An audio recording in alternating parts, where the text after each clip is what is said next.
पूर्णमादाय पूर्णमेवावशिष्यते। ॐ शान्ति शान्ति शान्तिः।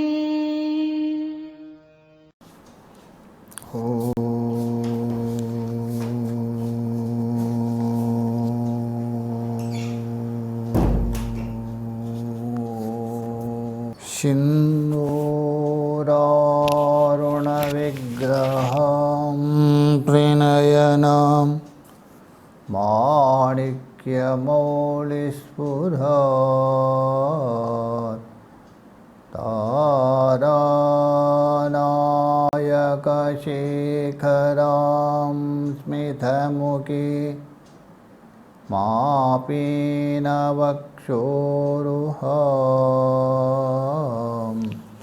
पाणिभ्यां मलिपूर्णरत्नचषकं रक्तोत्फलं बिभ्रति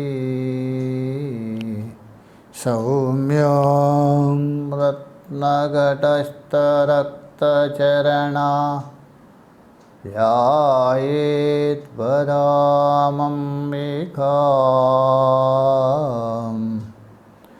श्रीविद्यां शिववामभागनिलयां ह्रीङ्कारमन्त्रोज्ज्वलम् श्रीचक्राङ्कितबिन्दुमध्यवसति श्रीमत्सभानायिकां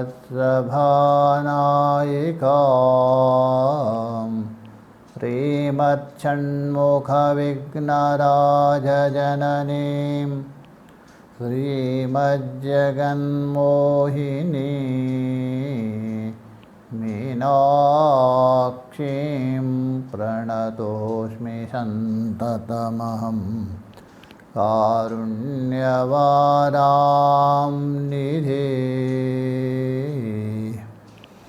गुरुर्ब्रह्मा गुरुर्विष्णु गुरुर्देवो महेश्वरः गुरुः साक्षात् परं ब्रह्म तस्मै श्रीगुरवे नमः।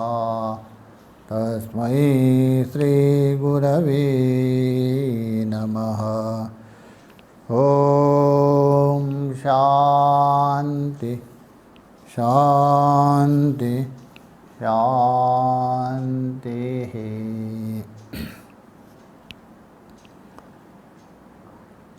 ईश्वर की असीम कृपा से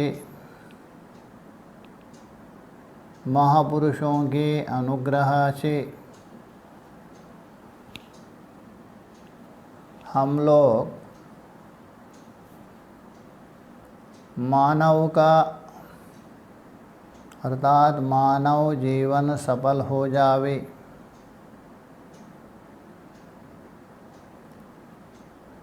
अपना यथार्थ स्वरूप को जाने, इसलिए शुक्ल यजुर्वेदीय काण्वशाकीय बृहदारण्यक उपनिषद के जो चतुर्थ अध्याय के मैत्रेयी ब्राह्मण को लेकर चिंतन कर रहे हैं।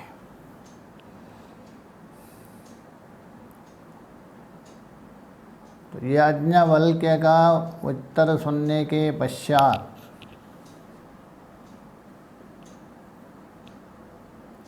अर्थात याज्ञवल्क्य ने कह दिया था, मैत्रेयी आपकी अनुमति भी चाहिए और अवशिष्ट धन को मैं विभाजन करके जाना चाहता हूँ। मैत्रेयी ने जिज्ञासा प्रकट किया, भगवान क्या इस धन से मैं अमर हो सकती हूँ? यदि अमर नहीं हो सकती हूँ, उस धन से मैं क्या कर सकती? इसलिए भगवान जो अमरत्व का साधन आप जानते हो,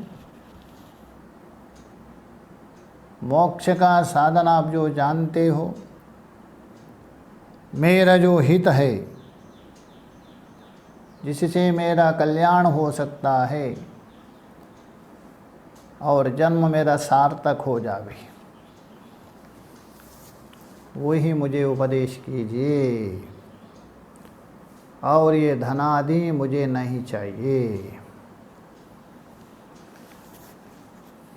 इतनी बात सुनने के पश्चात याज्ञवल्क्य बहुत प्रसन्न हो रहे। स्वाभाविक है, देखा जाता है ऐसा। मान लीजिए संसार में यदि कोई पुत्र हो अथवा कोई भी पुत्री हो, पिता के वचन के अनुसार चले, उनके आदेश अनुसार चले, वो बहुत प्रसन्न हो जाते। यदि उनका विरुद्ध गए तो अप्रसन्न हो जाते। ये संसार में देखा जाता है। किंतु एक विचारवान पुरुष है,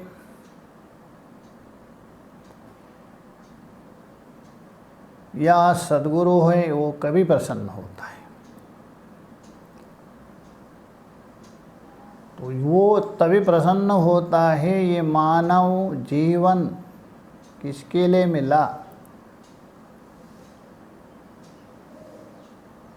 और इसका लक्ष्य क्या है, इससे प्राप्तव्य क्या है, उसके अन्वेषण में, उसके प्राप्ति के साधन में जो प्रवृत्त हो जाता है, ऐसा जिज्ञासु साधक को देखकर वो प्रसन्न होता है। यही दोनों में प्रसन्नता का अंतर है। अभी यहाँ याज्ञवल्क्य जो प्रसन्न हो रहे,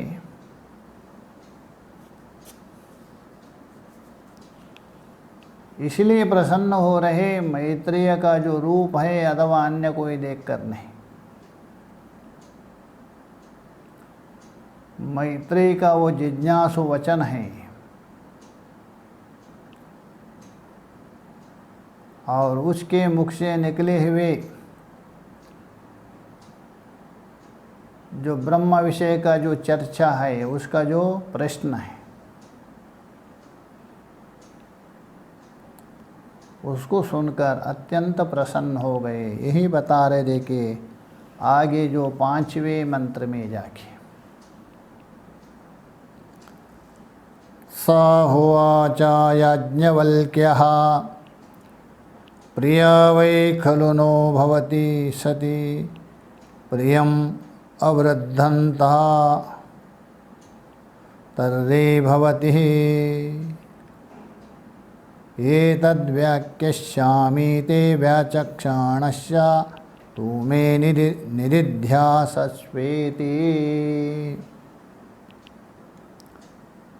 तो ऊपर जो मैत्रेय ने कहा दिया था 4थे मंत्र में,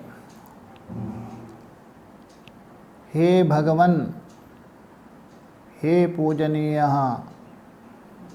गुरुदेव अथवा पतिदेव, मेरा जो हित है, मेरा जो कल्याण है आप जानते हैं, वो मुझे बता दीजिए। ये वचन सुनने के बाद वो जो याज्ञवल्क्य बता रहे हैं, सा याज्ञवल्क्य उवाच प्रिय वै खलु नो भवति सति प्रियम् अवृद्धन्तः। अरे मैत्रेयी, तो पहले भी बहुत प्रिय थी। ऐसा नहीं पहले प्रिय नहीं थी बाद में प्रिय होती। देखिए कोई वस्तु है पहले अप्रिय होता है बाद में प्रिय होता है, और कोई वस्तु पहले प्रिय होता है बाद में अप्रिय होता है। ये अपना अनुकूल और प्रतिकूल को लेकर। जैसा संसार में कोई व्यक्ति, सांसारिक कोई व्यक्ति उस व्यक्ति को अनुकूल वस्तु मिलने पर उसमें प्रीति बढ़ जाती है, प्रतिकूल होने से वह अप्रीति हो जाती है, अनुकूल होने से प्रीति भी बढ़ जाती है, उसे सुख भी प्राप्त करता है।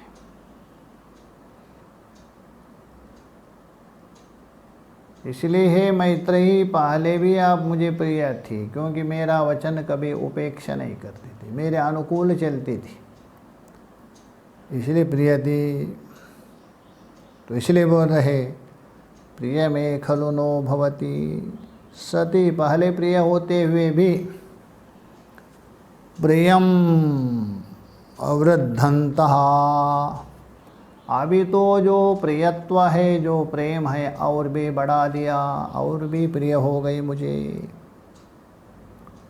और भी प्रसन्न बढ़ा दिया, और भी प्रसन्नता बढ़ा दिया। तो और क्यों प्रसन्नता हो गई? पहले भी प्रसन्नता थे, और भी प्रसन्नता होने के मतलब क्या? मैत्रेय ने ऐसे क्या किया? याज्ञवल्क्य इतना प्रसन्न हो रहे क्यों? क्योंकि जो भी ज्ञानी पुरुष है, जो भी विवेक पुरुष है, जो त्यागी पुरुष हो अथवा जिज्ञासु पुरुष हो, उसको देखकर बहुत प्रसन्न हो जाते हैं। जैसा कठोपनिषद में देखिए, नचिकेता पिता के वचन के अनुसार यमराज के पास गए थे। आप जानते हैं 3 दिन भूखे रहे, उसके लिए 3 वर दिया था। तो तीसरे वर के द्वारा आत्मविद्या का वर्ण किया, आत्मविद्या का प्रार्थना की थी। ये विद्या का योग्य अधिकारी है या नहीं, अथवा ऐसा ही पूछ रहे, उसको टटोलने के लिए, उसको परीक्षा करने के लिए यमराज ने नचिकेत के सामने अनेक प्रलोभन दिखाया। छोटा मोटा नहीं, बहुत बड़ा प्रलोभन दिखाया। किंतु नचिकेता अपने जो प्रश्न है, अपना जो निश्चय है, उसमें अड़िग रहे। यमराज से एक कहा दिया, बस ये जो आप मुझे देना चाहते हो, बस यही दे, और कुछ नहीं है, बाकी सब आपके पास रहे। तो उससे यमराज बहुत प्रसन्न हो गए। तो कहने का मतलब है, जो योग्य है शिष्य हो अथवा योग्य पुत्र को देखकर व्यक्ति प्रसन्न होता है। यह दो याज्ञवल्क्य जो योग्य पत्नी हैं, संसार में भी रहते हुए परमात्मा की ओर जा रही है, परमात्मा की जिज्ञासा कर रहे हैं, अमृत तत्व का साधन को जानना चाहती है। कौन प्रसन्न नहीं होगी विवेक पुरुष? क्योंकि संसार में रहकर सांसारिक वृत्ति में जो चलते हैं, वो सांसारिक लोग प्रसन्न हो सकते हैं। जो जिस जैसा है उसके वैसा ही उसको अच्छा लगेगा। कोई शराबी है, शराबी के साथ संग करके आप भी शराब पी लीजिए, उसको भी शराब पिला दीजिए, वो तो प्रसन्न हो जाएगा। क्योंकि जो व्यक्ति जैसा है उसी के ही अनुकूल मिलेंगे तो प्रसन्न होता है। याज्ञवल्क्य स्वयं तत्ववित्त है, उसमें संदेह नहीं। और दूसरा व्यक्ति भी अपना तत्वज्ञान के प्रति जिज्ञासा कर रहे, उस अमरत्व के साधन के प्रति जिज्ञासा कर रहे, कौन प्रसन्न नहीं होगा? और मैत्रेय के अंदर जो त्याग बुद्धि है, वैरस्य बुद्धि है, इसलिए अवश्य प्रसन्न हो जाएंगे।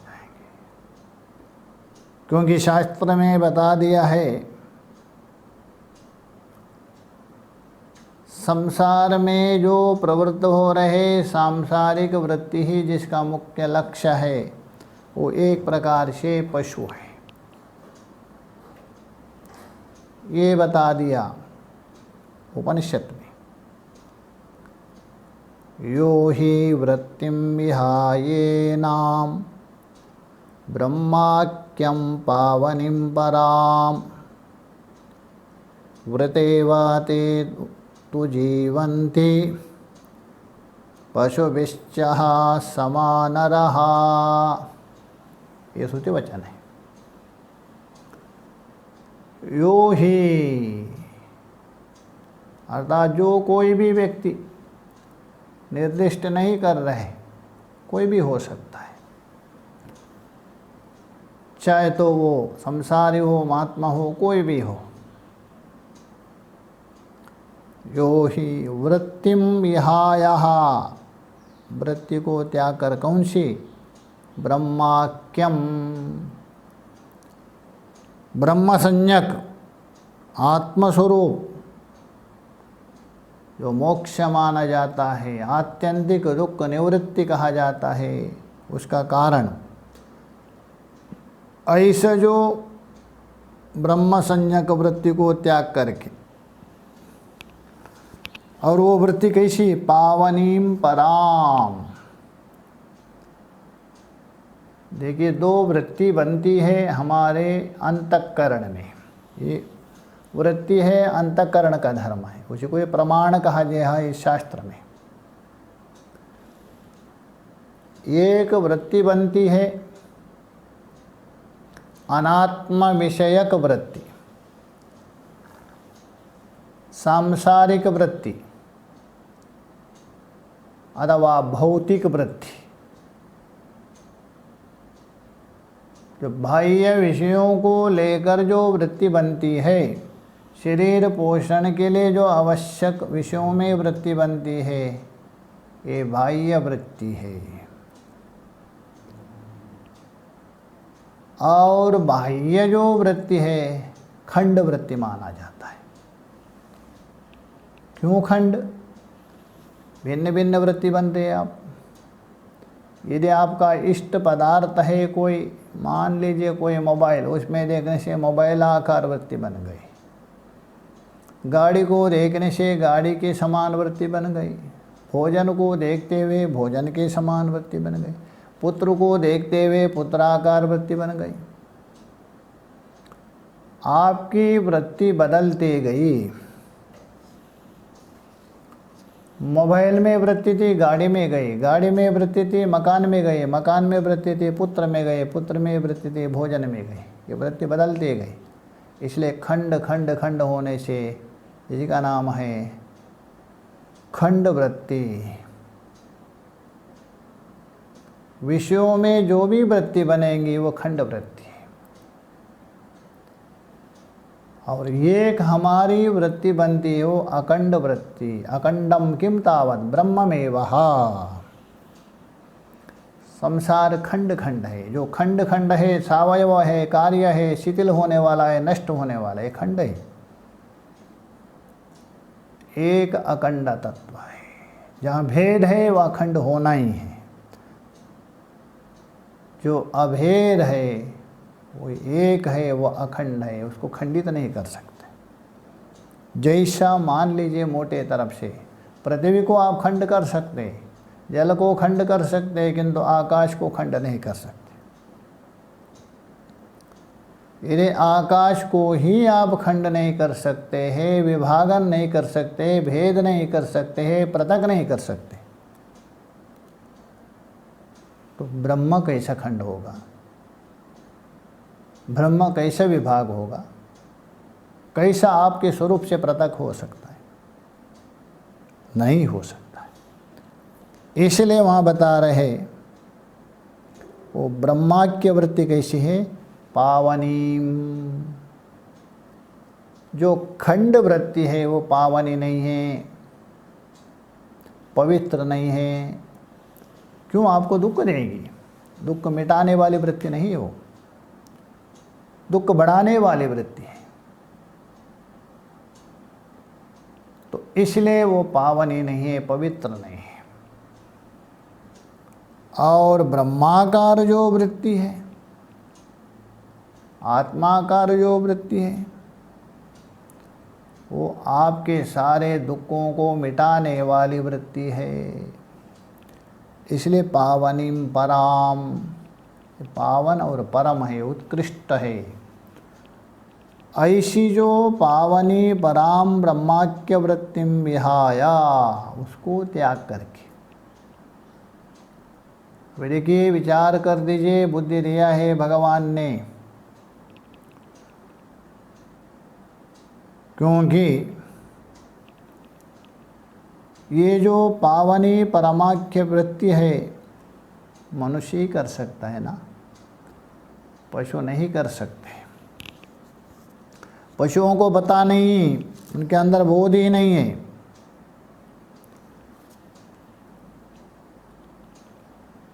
उनको केवल खाना पीना इतना ही है।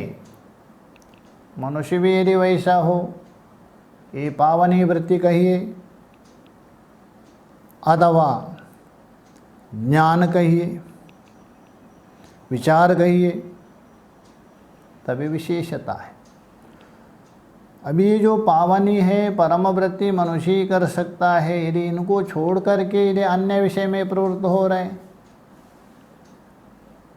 केवल खाना पीना संसार चलाना यदि मानेंगे, तो पशु और मनुष्य में भेद नहीं है।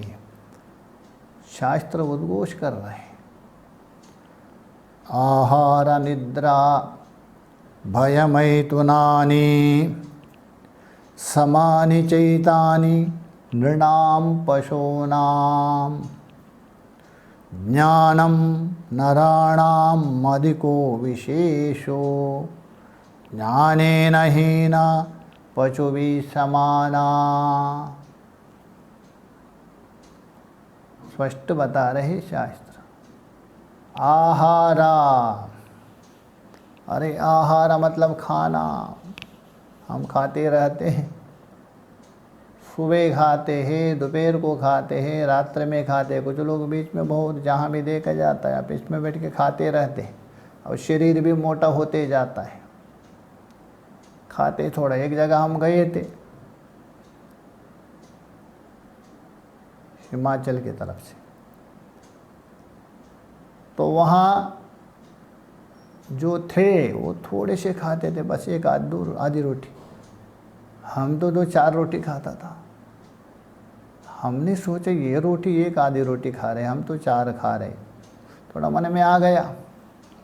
वहाँ एक पंडित थे, उन्होंने कहा स्वामी जी आप उन लोगों की तरफ से मत देख लीजिए, वे तो बैठ के है ना बीच बीच में कुछ ना कुछ खाते रहते। कभी समोसा है, कभी अमुक है, कोई ना कोई तो खाते रहते। कहाँ रोटी खाएंगे? तो इसलिए खाते रहते। देखिए ये शरीर मिला है खाने के लिए नहीं, खाने के लिए नहीं जीना चाहिए, जीने के लिए खाना चाहिए। दोनों में बहुत अंतर है। खाने के लिए यदि जी रहा है वो पशु के समान्यता और क्या है। हाँ, खाना काय के लिए? जीने के लिए। जीना काय के लिए? कुछ पाने के लिए, कुछ करने के लिए, तभी जीना, अन्यथा जीना काय के लिए। तो आहारा, 4 प्रकार का आहार आप लोग 15वां अध्याय में सुना होगा। पचाम्यन्नम चतुर्विधम, 4 प्रकार के अन्न को मैं पचाता हूँ। भोज्य है, भक्ष्य है, लेय है, चोष्य है। कुछ लोग 5वीं मानते पेया करके, पीने वाला, दूध आदि, कुछ भी हो। वो जो आहार, कुछ लोग इतना खाते हैं। एक व्यक्ति था, पेट दर्द हो गया उसको, डॉक्टर के पास गए। डॉक्टर ने देखा, अरे कल क्या खाया था आपने, रात्रि में क्या खाया था? डॉक्टर साहब मैं कुछ भी नहीं खाया। अरे कुछ ना कुछ खाया होगा, थोड़ा सा खाया हूँ। क्या? 15 रोटी खा लिया और 2 कटोरे चावल खा लिया और 2 कटोरी सब्जी, 3 कटोरी दाल और 2-4 आम खा लिया और कुछ नहीं किया, थोड़ा सा खा लिया। डॉक्टर थोड़ा खा रहे, 15 रोटी खा रहे, बड़े बड़े कटोरी में 2 चावल खा रहे, आम खा रहे, सब्जी खा रहे, दाल खा रहे और बोलते थोड़ा खा रहे। और उनकी दृष्टि से थोड़ा ही, क्योंकि खाने के लिए ही जी रहे हैं। तो इसीलिए यहाँ आहारा। और दूसरा बात, आहार का मतलब आप जो खा रहे हैं वही आहार नहीं है। छांदोग्य उपनिषद में 7वें अध्याय में नारद और सनत कुमार का संभाषण है। 6वें अध्याय में पिता पुत्र का संभाषण है, श्वेतकेतु और उनके पिता। 8वें अध्याय में प्रजापति इंद्र विरोचन का संभाषण है। तो 7वें अध्याय में नारद जी को भूम तत्व का उपदेश किया है। सनत कुमार ने, उनके ही भाई हैं, क्योंकि दोनों ब्रह्म के मानस पुत्र हैं। अंतिम में जाके उपदेश करने के बाद भूम तत्व का अंतिम बता रहे, आहार शुद्धो सत्व शुद्धे, सत्व शुद्ध हो ध्रुव स्मृति स्मृतिर्लब्धा। और उसके व्याख्या करते हुए, चिंतन करते हुए आचार्य लोगों ने आहार का मतलब जो खा रहे मुंह के द्वारा वही आहार नहीं, प्राण को तर्पण दे रहे वही आहार नहीं, सारे इंद्रियों के जो जो ग्रहण कर रहे वो भी आहरीयते विषयानिति आहार, आहरण कर रहे, ग्रहण कर रहे वही आहार है। आंख के द्वारा आप ग्रहण कर रहे रूप को, कान के द्वारा ग्रहण कर रहे शब्द को, उसी प्रकार सभी इंद्रियों के द्वारा ग्रहण कर रहे ये आहार है। और यही विषयों को ही यदि ग्रहण कर रहे आप, केवल भोजन मात्र नहीं, इंद्रियों के द्वारा विषयों को ही ग्रहण कर रहे। इंद्रियों का एक ही लक्ष्य है, विषय ग्रहण करके मैं तृप्त हो करके। ऐसे जो आहार है पशुओं में भी है ना, पशुओं को देख के निर्लज्ज होकर वो ग्रहण कर रहे हैं। इसलिए आहारा निद्रा,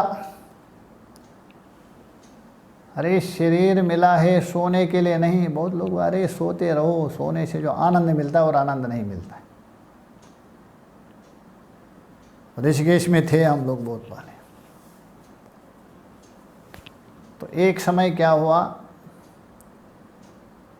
अप्रैल में नहीं, अप्रैल मई में अचानक रात्रि में बारिश आ गई, क्योंकि अप्रैल में वहाँ गर्मी होती है, कंबल कंबल हटा दे, बारिश आ गई एकाएक, इसलिए ठंडी बढ़ गई, ठंडा हो गया। तो कंबल ओढ़ के कुछ सोने लग गए। उसमें एक महात्मा थे, मस्तराम महात्मा, कंबल ओढ़ के सो गए। सुबह आरती में वहाँ कितने महात्मा आने थे, 80 महात्मा थे, मुट्ठी भर के 25 ही महात्मा थे, बाकी आए ही नहीं। तो बाद में आरती के बाद जाते थे महाराज को प्रणाम करने के लिए।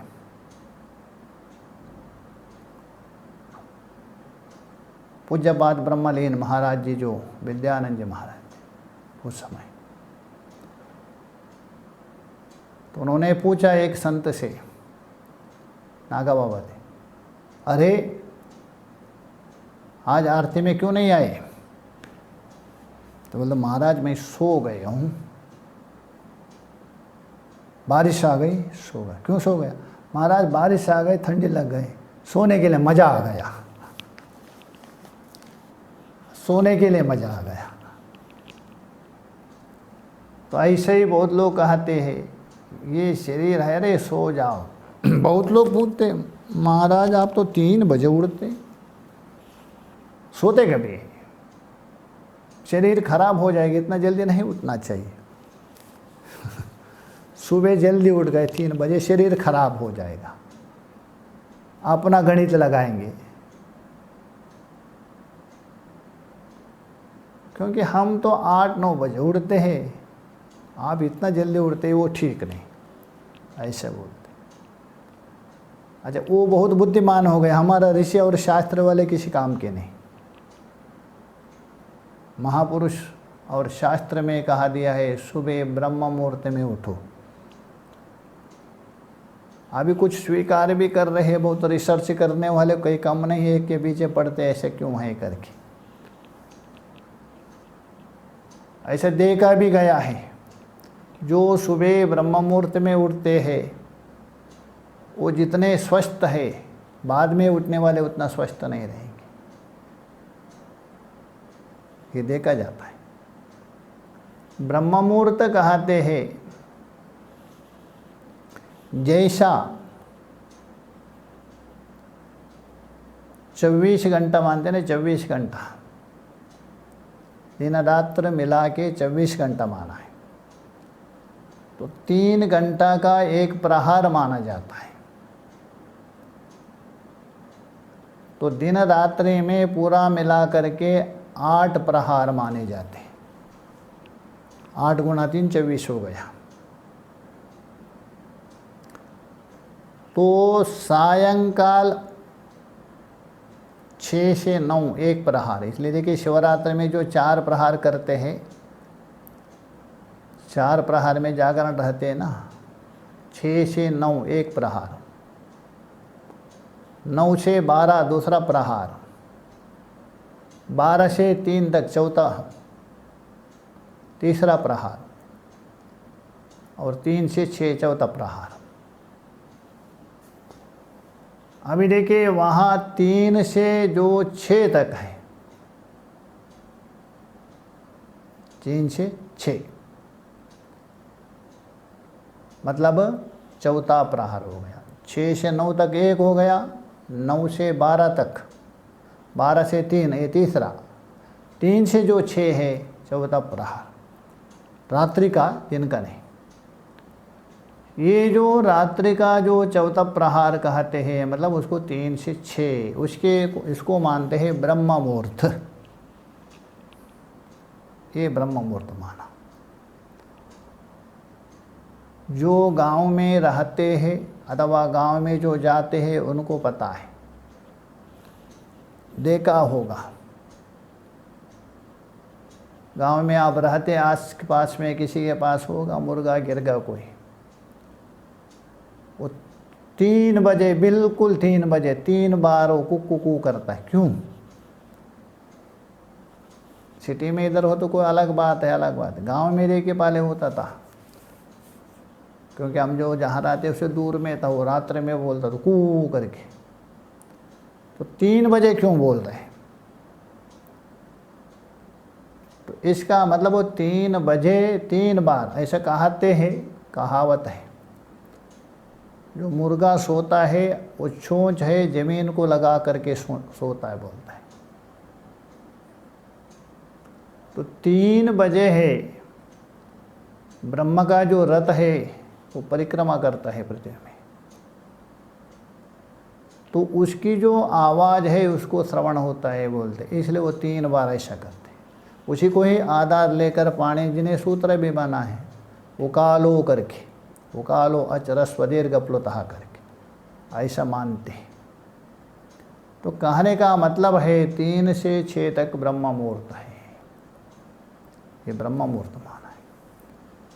उस ब्रह्म मुहूर्त में उठ करके ब्रह्मा का चिंतन करिए।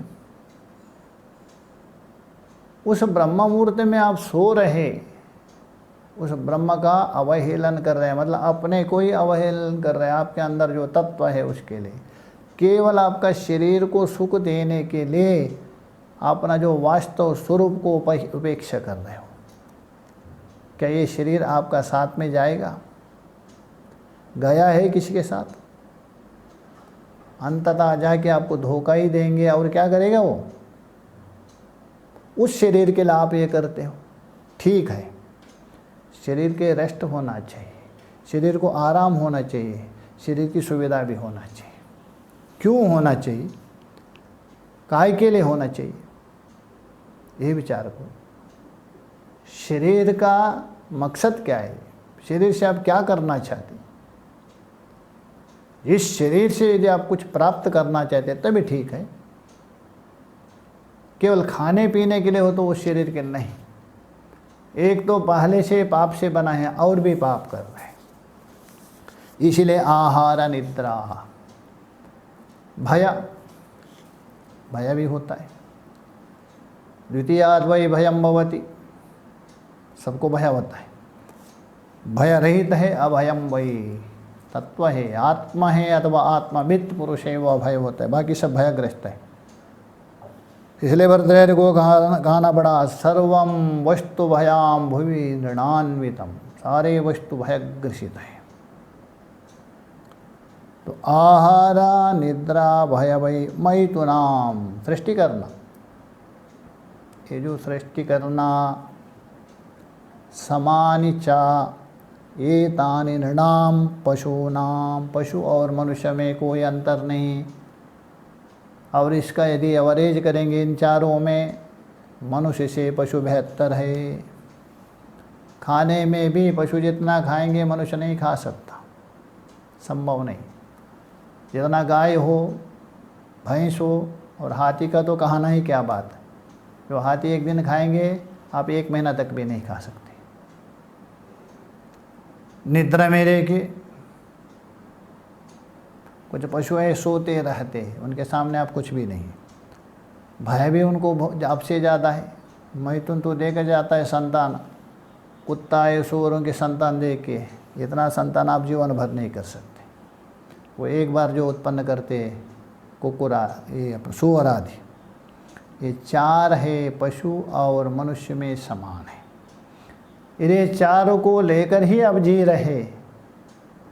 मनुष्य रूपेण मृगश्चरन्ति, नीतिकार बता रहे है मनुष्य, संज्ञा मनुष्य का, क्योंकि बोल रहे और 2 हाथ है 2 पैर है, चल रहे, किंतु मनुष्य रूप से मृगश्चरन्ति। और एक जगह यहाँ भी कहा दिया है, पूंछ और सींग रहित पशु है। एक पूंछ और सींग वाला होता है, पूंछ और सींग वाला है गाय भैंस आदि,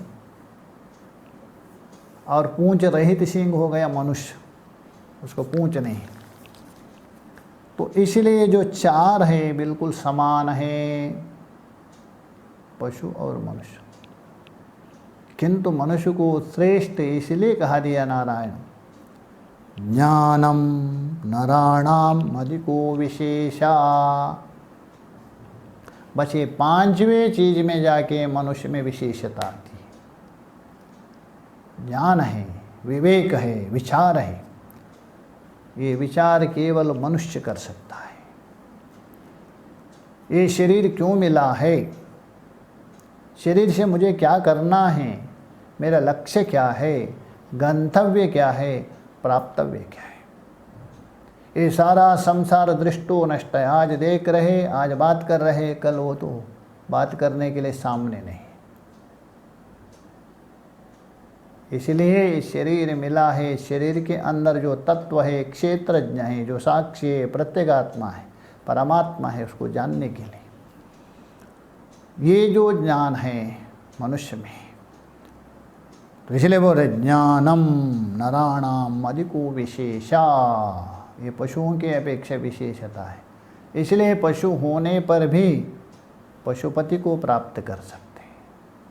अन्य जो पशु है ये पशुपति को प्राप्त नहीं कर सकते, क्योंकि महाभारत में भगवान वेद व्यास जी ने कहा दिया है,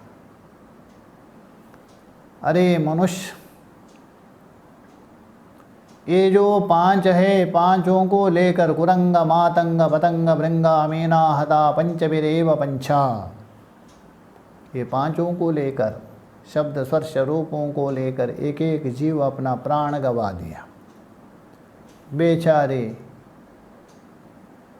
उनको उपदेश करने वाले कोई गुरु नहीं है और उनको ज्ञान प्रदान करने वाला कोई शास्त्र नहीं है, इसलिए गति हो गई। तुझे तो गुरु भी है, शास्त्र भी है, तू भी इसी मार्ग में दे गए, उसमें और आप में क्या अंतर है? उससे भी आप निकम्मा हो जाएंगे। इसलिए यहाँ बता रहे ज्ञानम नराणाम अधिको विशेषा, ये नराणाम ज्ञान अधिक विशेषा, ज्ञानेन हीना पशुभिः समानः, और ज्ञान से रहित वो पशु के समान है, बिल्कुल पशु है। बस इतना है, पशु पूंछ नहीं है, सींग नहीं है, बात करने वाला पशु। पशु का मतलब क्या है? किसको कहते पशु? जो चार पैसे चलता है वो पशु नहीं। पश्यति विषयान इति पशु, पश्यति अनात्मानेव पशु। वो निरंतर जो अनात्मा है, शब्दादि विषय है, खाना पीना यही जीवन है, उसके ओर ही प्रवृत्त होता है, वो पशु है। अथवा अविद्या रूपः पाशेण बध्नाति इति पशु, ये भी पशु का परिभाषा।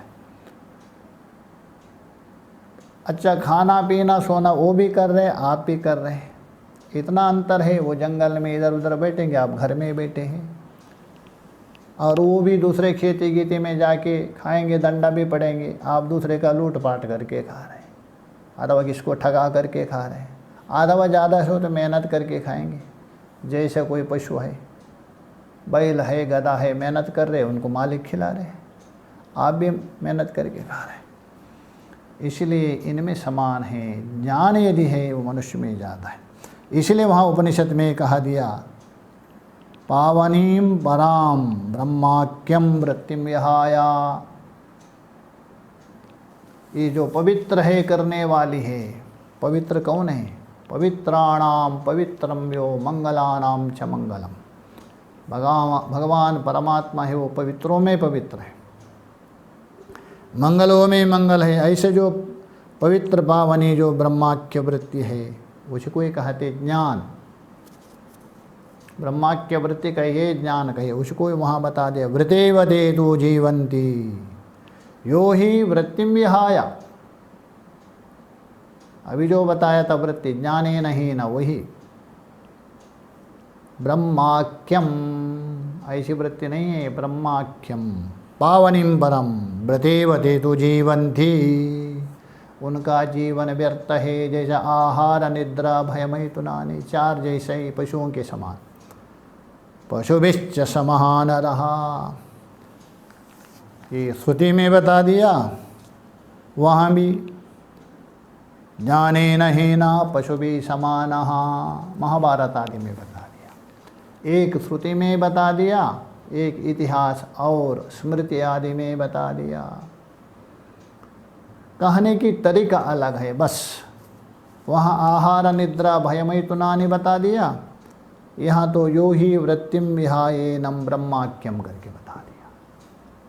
शब्दांतर से बता रहे अलग, श्रुति अलग ढंग से, और महाभारत आदि में जो अलग ढंग से है, तत्व वही। तो इसीलिए वो पशु के समान हैं। अतः हे मैत्रेयी, आपने ये सब को त्याग दिया और ब्रह्माख्य वृत्ति का साधन है, ब्रह्माख्य वृत्ति जिससे प्राप्त कर सकते हैं, उसके विषय में आपने जिज्ञासा प्रकट की, इसलिए अप्रिय है। प्रियत्व का कारण ये है, तो इसलिए आप प्रिय है। इसलिए हम बता रहे, आप तो पहले भी प्रिय थी और भी प्रिय बढ़ा दिया आपने, क्योंकि ऐसे जिज्ञासा प्रकट किया, कौन प्रसन्न नहीं होगा? विचारवान पुरुष उससे प्रसन्न होता है। नैयायिकों में भी ऐसे एक मत है, जो शिष्य गुरु से आगे बढ़े, गुरु को परास्त करे, तभी गुरु प्रसन्न होता है। अन्य लोग तो दुखी हो जाएंगे। हमारे ये जो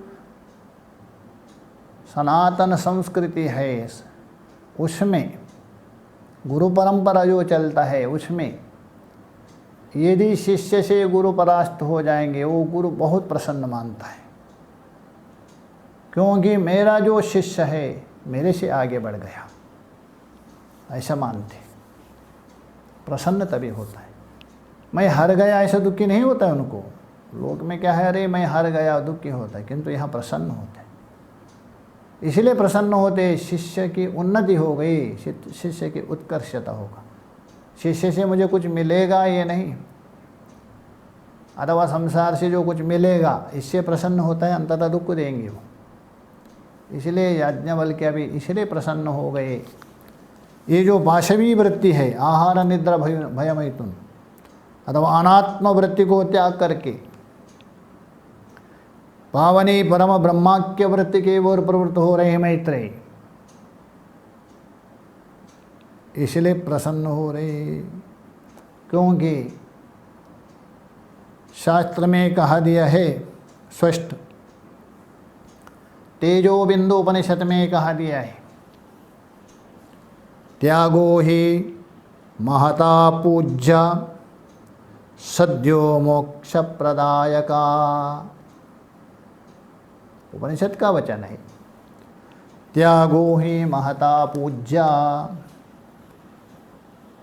पूज्य तो अलग है, बहुत चीज़ है संसार में जो पूजा करने योग्य है, पूजनीय है, वो बहुत है,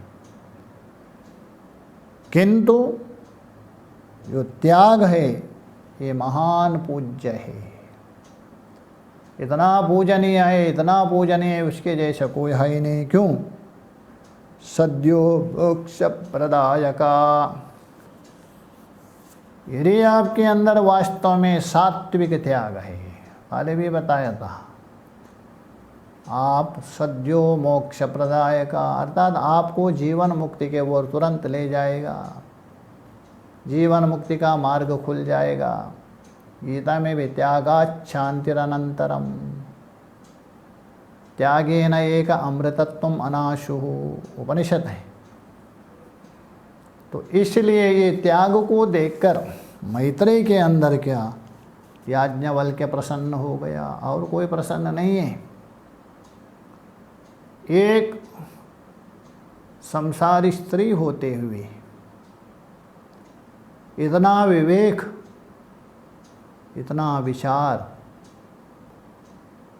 संपत्ति को बिल्कुल तिनके के जैसा उपेक्षा करके अपना जो कल्याण का मार्ग है, ब्रह्माख्य वृत्ति है, उसके प्रति जिज्ञासा प्रकट कर रहे अपने पति से कौन प्रसन्न नहीं होगा। इसलिए यहाँ बोल रहे प्रियम अवृद्धंतः, जो आप इतना प्रियता बढ़ा दिया है, इतना प्रियता बढ़ा दिया, मतलब मैं प्रसन्न हो गया। इसीलिए तर्हि इदानीम भवती ही, भवती बोल तो हे देवी संबोधन कर रहे, हे भवती अर्थात तुम देवी ही हो। एक प्रकार देखिए, देवी किसको कहते हैं? दैवी गुण जिसके पास है देवी है। मनुष्य तो आपका ढांचा मात्र है, जिसके अंदर जो दैवी संपत्ति है, गीता के 16वें अध्याय में कहा अभयम सत्व संशुद्धि। ये जो दैवी संपत्ति जिसके पास हो गया, पुरुष हो तो देवता तुल्य है, स्त्री हो तो देवी है। अन्यतः आसुरी यदि संपत्ति हो, वो पुरुष राक्षस है, वो राक्षसी बन जाएगा। इसलिए यहाँ बता रहे हे भवती, हे देवी। तो ये बोल रहे तर्रे व्याख्यास्यामि। तर्हि का मतलब तो मैं आपको अवश्य व्याख्या करूँगा, क्योंकि आप जैसा जो जिज्ञासु है, विनम्र भाव है। देखिए, एक जिज्ञासा होता है, उसमें श्रद्धा विनम्र भाव नहीं रहती, जानने की इच्छा, प्रश्न करते जाएंगे करते जाएंगे करते जाएंगे, वो जिज्ञासा नहीं बोलते। श्रद्धा भी है, विश्वास भी है, विनम्र भाव भी है और जिज्ञासा भी है। इसलिए वहाँ देखिए भगो प्रयोग किया, भगवन प्रयोग, हे पतिदेव नहीं बोल दिया, हे भगवन। तो इसलिए जो आपके अंदर जो जिज्ञासा है, आपके अंदर जो औत्कंठ्यता है, उसको देखकर मैं प्रसन्न हुआ हूँ, इसलिए तर्रे भवती, हे भवती, तो मैं आपको व्याख्यास्यामि, अवश्य मैं व्याख्या करूँगा। व्याख्यास्यामि का मतलब है विशेष रूप से, अच्छे प्रकार से, बिल्कुल सुंदर ढंग से मैं समझाऊंगा। किंतु ते व्याचक्षाणस्य तु, तुझे व्याख्या किए हुए, अर्थात मैं आपको उपदेश करूंगा और उस तत्व को मैं व्याख्या करूंगा। व्याख्या का मतलब मैं आपको सुनाऊंगा। व्याख्या का मतलब क्या? केवल श्रवण करवा रहा नहीं बोल रहे हैं, व्याख्या बता रहे हैं। तो इसे हैं व्याख्या शब्द के द्वारा श्रवण और मनन भी करवा रहा हूँ। क्योंकि एक जिज्ञासु साधक, साधना चतुष्टय संपन्न व्यक्ति हो, उसके लिए 3 आवश्यकता है: श्रवण, मनन, निदिध्यासन। ये 3 आवश्यक है। स्पष्ट कहा दिया है उपनिषद में भी। इसी उपनिषद में पहले तस्मात् ब्राह्मणः पांडित्यं निर्विद्य बाल्येन तिष्ठसेत्, बाल्यं च पांडित्यं च निर्विद्य, अतः मुनि अमौनं च मौनं च निर्विद्य, अतः ब्राह्मणा भवति। वहाँ स्पष्ट बता रहा तस्मात्, इसलिए ब्राह्मणः, ब्राह्मणा बोल तो ब्रह्म जिज्ञासु, संसार से विरक्त होकर अध्यात्म के ओर मुँह मोड़ दिया है, उस तत्व को जानने के लिए प्रवृत्त हो गया, वो ब्राह्मणः। पांडित्यम निर्विद्यः, वहाँ पांडित्य का अर्थ है पंडिताई नहीं लेना, वहाँ पांडित्य का अर्थ है श्रवण। भाष्यकार भगवान जी ने पांडित्य का अर्थ क्या है? श्रवण। श्रवण का मतलब केवल सुनना मात्र नहीं है, सुनने मात्र को श्रवण नहीं, मैं श्रवण कर रहा हूँ महाराज, ये नहीं श्रवण। श्रवण उसको कहते हैं आचार्य की परिचर्या सेवा। तो परिचर्या सेवा करके वेदांत के तात्पर्य का निर्णय करना, उपक्रम उपसंहार के साथ वेदांत तात्पर्य को निर्णय करना, इसी का नाम श्रवण है। इसी को यहाँ पांडित्यम निर्विद्य संपादन करके बाल्येन तिष्ठसेत्, बाल्येन तिष्ठसेत् बोल तो मनन, या बाल्या शब्द का अर्थ है मनन। मनन कहते हैं अथवा बाल्य कहते हैं युक्तियों से, तर्कों से। अनात्म दृष्टि है, अहंता और ममता, ये अनात्म दृष्टि। अहंता भी अनात्मा है, ममता भी। बाह्य विषयों को लेकर ममता होता है, शरीर और अंदर कोई विषय को लेकर अहंता होता है।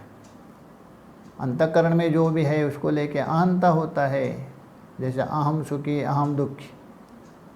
और बाह्य को लेकर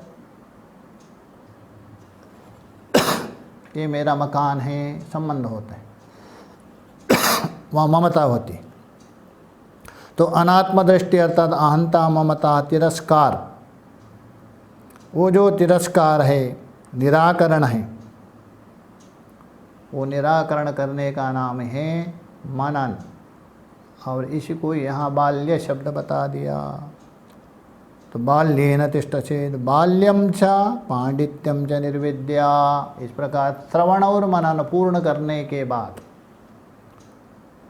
निर्विद्या, अतः मुनि, मुनि का मतलब वहाँ निदिध्यासन, मुनि का मतलब निदिध्यासन। तो निदिध्यासन उसको कहते हैं मैं ब्रह्मा हूँ, मैं परमात्मा से अभिन्न हूँ, मुझसे अतिरिक्त कुछ नहीं है। ये मन से निरंतर अनुसंधान करना, वृत्ति करना, इसी का नाम है निधिध्यासन।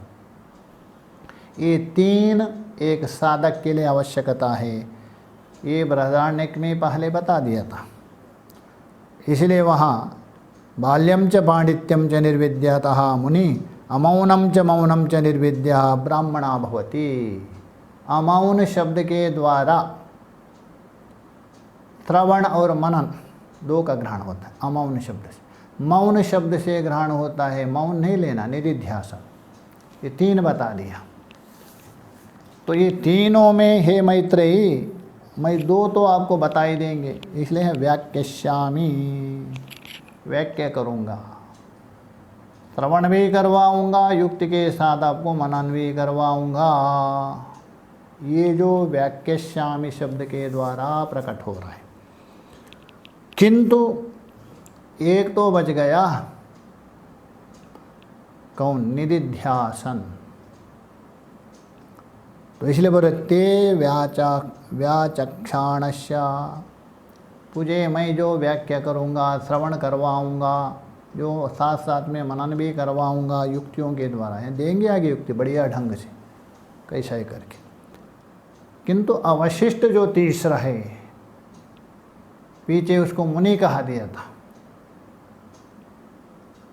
बाल्या, पांडित्य और बाल्या, पांडित्य का मतलब श्रवण, बाल्य का मतलब मनन, ये दोनों मैं तो करवाऊंगा आपको।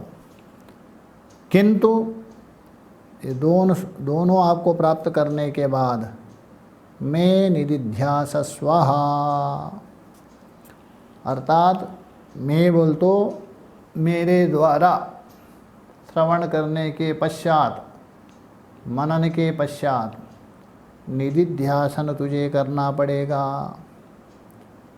अर्थात उस ब्रह्म का चिंतन तुझे करना पड़ेगा, ब्रह्म का अनुसंधान तुझे करना पड़ेगा। ये निधिध्यासन तेरा काम है, इसलिए निधिध्यास स्वः। अर्थात निधिध्यासन का अर्थ मैंने बता दिया, मैं ब्रह्मा हूँ, परमात्मा हूँ, इस प्रकार। क्योंकि अभी तक अपने को हम स्वयं क्या माना था? जीव मान के बैठे, तुम पद का वाच्य मान के बैठे हैं, परमात्मा को, ईश्वर को तत्पद का वाच्य मान के बैठे। ये भेद दृष्टि है। किंतु विचार करने पर महावाक्य जो बोल रहे तत्वमसि, त्वम और तत् में कोई भेद नहीं है, तत् ही तुम है, तुम ही तत् है। तो इसलिए वहाँ स्कंदोपनिषद में, जो स्कंद उपनिषद है, स्कंद मतलब कार्तिकेय, उसके नाम से प्रसिद्ध है, वहाँ जीव और ईश्वर का भेद बता दिया। कितना भेद है दोनों में, स्पष्ट किया है। शिवः जीवः, जीवो शिवो जीवो। जो शिव है अर्थात जो तत्पद से प्रतिपाद्य है लक्ष्य, वही जीव है। तुम पद का लक्ष्य है, कोई अलग नहीं है। वाच्य को लेके भले भेद हो। शिवः जीवः, जीवो शिवो। जीवः स शिव केवला, ये जीव है, केवल शिव है, अलग नहीं है। महाराज जीव यदि शिव है, भेद क्यों हो गया? भेद कहाँ से आया?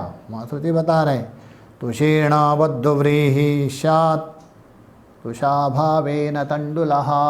दृष्टांत दे रहे, तुषेण बद्धो, तुष कहते हैं ऊपर का छिलका, तो छिलका से युक्त जो चावल होता है उसको धान कहा दिया आपने। धान का मतलब क्या है? चावल के अंदर दो तुषा रहता है, भूसा, तभी उसको धान कहा दिया। उसको बता रहा तुषेण बद्धो व्रीहि, उस तुष के द्वारा बद्ध हो गया, आवृत हो गया, तभी उसको व्रीहि कहा दिया, धान कहा दिया। और तुषा भावेन तंडुला, तुष का अभाव होने से उसको तंडुल कहा दिया। ये हुआ दृष्टांत। वैसे ही यहाँ एक तुषा नहीं है, एक आवरण नहीं, 5 आवरणों से हम बधे हैं। अन्नमय कोश, प्राणमय कोश, मनोमय कोश, विज्ञानमय कोश, आनंदमय कोश, ये 5 कोशों से आच्छादित है कौन? आनंद। ये आनंद है, आनंद रूप तंडुल, जैसे वहाँ दृष्टांत में, वहाँ तो 1 या 2 परत मानते, एक ऊपर का, एक हल्का, उसका अंदर का। यहाँ तो 5 परत है, तो ये 5 परतों से आच्छादित होने के कारण इसको जीव कहा दिया। और ये 5 परतों को हटा दीजिए तभी वही शिव बन जाता। जैसा वहाँ व्रीहि को आप कूट करके हटाने से चावल होते, यहाँ कूटना ऐसा नहीं। पहले बहिरंग साधन। अच्छा, धान से आप चावल कभी बनाएंगे? सीधा जाके कूटेंगे क्या? खेत से लाया, कूटने से नहीं चलेगा, उसको खेती करने वाले से पूछ लीजिए। पहले लाएंगे, उसको सुखाएंगे, और कुछ लोग बॉयल राइस बनाते। उसको क्या करते, पहले धान को थोड़ा सुखा दिया, उसके बाद उस धान को उबाल देते, उबालने के बाद दोबारा सुखाते, उसके बाद पीसते। वैसे यहाँ ये पंचकोशों को आप ऐसे नहीं हटा सकते। पहले बहिरंग साधन, बहिरंग साधन से आप पास हो गए तो अंतरंग साधन है श्रवण मनन निधिध्यासन, उसके द्वारा एक एक तुषा को, एक एक कवच को हटाते जाइए, तभी जाके महावाक्य के द्वारा अहम ब्रह्मास्मि जो आनंद में स्थित होगा। यही प्रक्रिया है, यही निधिध्यासन है। इसलिए मैत्रेय तुम निधिध्यासन करो, मैं आपको श्रवण और मनन पूर्ण रूप से करेंगे, इसलिए मैं आपसे बहुत प्रसन्न हूँ। ये याज्ञवल्क्य ने बताया। आगे जो याज्ञवल्क्य है, साधक के लिए एक मुख्य आवश्यकता है वैराग्य। वैराग्य चाबी है मोक्ष लक्ष्मी रूप तिजोरी खोलने की, वो आगे बताएंगे, उसको आगे के सत्र में विचार करेंगे। ओम पूर्णमदः पूर्णमिदं पूर्णात् पूर्णमुदच्यते पूर्णस्य पूर्णमादाय पूर्णमेवावशिष्यते। ओम शांति शांति शांतिः। शंकरं शंकराचार्यं केशवं वादरायणं सूत्रभाष्यकृतो वन्दे भगवन्तौ पुनः पुनः। ईश्वरो गुरुरात्मेति मूर्तिभेदविभागिने व्योमवद्व्याप्तदेहाय दक्षिणामूर्तये नमः। ओम शांति शांति शांतिः। ओम नमः पार्वतीपतये हर हर महादेव। ॐ शान्ति शान्ति